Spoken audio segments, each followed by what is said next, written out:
Hello there, my name's Chris. I'm a careers advisor with CXK and I spend my days working with lots of different young people in lots of different educational settings. Now, in today's video, we're going to be looking at my top tips for working with young people with additional educational needs. So, you might be aware of some of these top tips already, but if not, I hope they help you with the work that you're doing. Okay, so top tip number one. When you're going into an educational setting, whether that's a school or a college, find out in advance what the additional educational needs are for the young people that you're going to be working with. But importantly, also find out what adjustments are already being made to support them. So for example, when we look at things like autism, autism manifests in different ways in different people. So for one person it'll be one thing, for another person it'll be another. Find out what adjustments that you're going to need to make to your delivery to be able to work with them effectively and to be able to support them with their choices. It's a really simple thing to do, but just having that conversation with the Senko at the school or college you're going into before you go in can make a massive difference, because you can make changes to your presentations to support those young people. The next top tip I've got is make sure you check out the local offer in the area that you're working in. Now, every local authority has to have a local offer detailing the kind of educational support, but also additional support in terms of things like youth services and similar, and clubs and activities available for young people who've got special educational needs or disabilities, sometimes known as SEND. Make sure you're aware of what's on those local offers or where to find them, so you can kind of signpost to different kinds of areas of support if that comes up within the work that you're doing. It's also just useful to be aware of what's out there so you can be as effective as possible.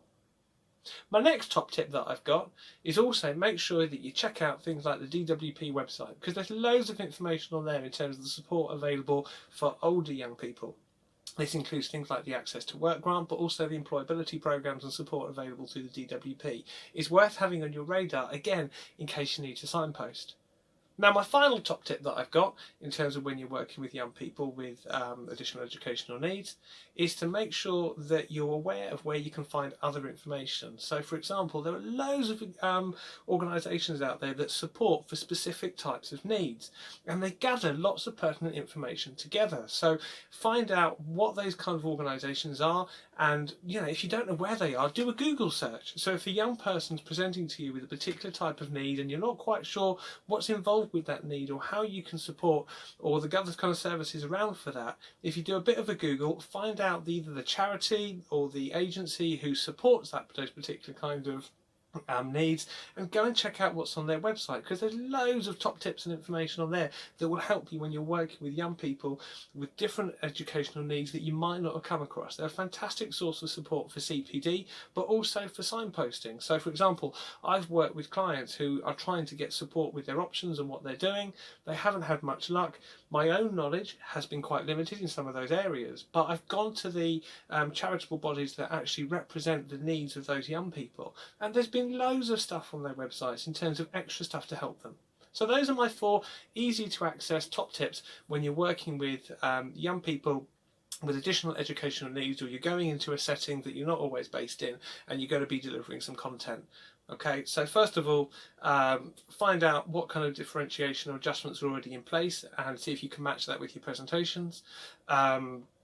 That's a really sort of like top one in terms of sort of like getting sort of your head round and stuff.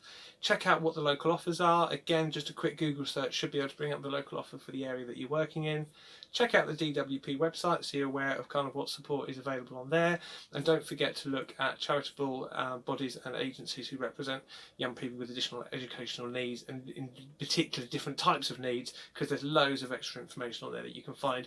And you can find those just by a simple Google if you don't know where else to look. Okay, I hope these 4 top tips help you. I wish you the best of luck with your delivery, and have fun. All the best.